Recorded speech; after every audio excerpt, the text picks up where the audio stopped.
Videos. I'm Peter Loshak. We're talking right now with returning guest Doug Upstone from sports-watch.com. And Doug, the second college game that you want to talk about is Iowa State at Texas. Texas, a 10.5-point home favorite, which at first glance seems like a lot considering, the struggles that Texas have had this year.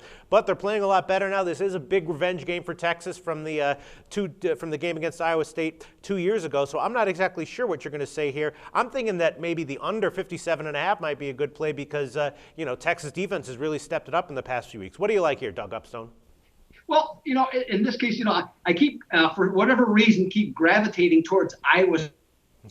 I wish I really knew why, but I guess part of it is that, I've seen all their games except for two, or the vast majority of their games, and feel pretty comfortable in analyzing what they've been doing. Now, my basic assessment of Iowa State is that of similar to baseball Hall of Famer and noted orator Yogi Berra, who would describe Iowa State this way: they play good enough to lose. Right. Now, if you subtract the TCU and Baylor games for their unusual circumstances, Iowa State is averaging 16 points per game in their other four Big 12 and their other four battles, and they really do struggle to score points. So as you know, Peter, and as do regular SBR Forum viewers of these videos, one aspect that I really put a lot of credence in is observational judgments. When Texas had that last-second win against Kansas in the comeback, I thought that was really a spirit-changing win. And I played them last week against Texas Tech. Now, believe me, I still think there's plenty of questions about this Longhorns team, but I really like that they got their swagger back last week, and they were impressive in their win. The defense, for the first time, actually tackled with assurance last week, and their offense had a crispness, quite frankly, I have not seen since the West Virginia game, which was a month ago. Now, here's how I see this playing out.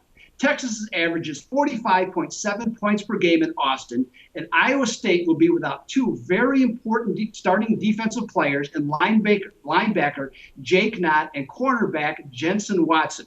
Iowa State has problems scoring, averaging just 18.7 points per game on the road, and has a big conundrum to overcome because they have too many 3-and-outs. This shows up in the Cyclones having the ball just 27 minutes a game. Now, you mentioned the total of 57. If the odds makers are correct, that would suggest that Texas would tally 34 points, and the Longhorns are 110-53 when they score 28 or more against the spread. Conversely, Iowa State is 40-84 when they allow 28 or more. Peter, hook 'em horns. Texas by 17. And you don't like the under? No, I agree with you. You have no opinion on the under? I don't, because the one concern for me still to that degree is the Texas defense, but I think that the Texas offense will score as they need to in this game. All right, very convincing. And once again, it is a revenge game for Texas here from the 2010 game. So I like it a lot.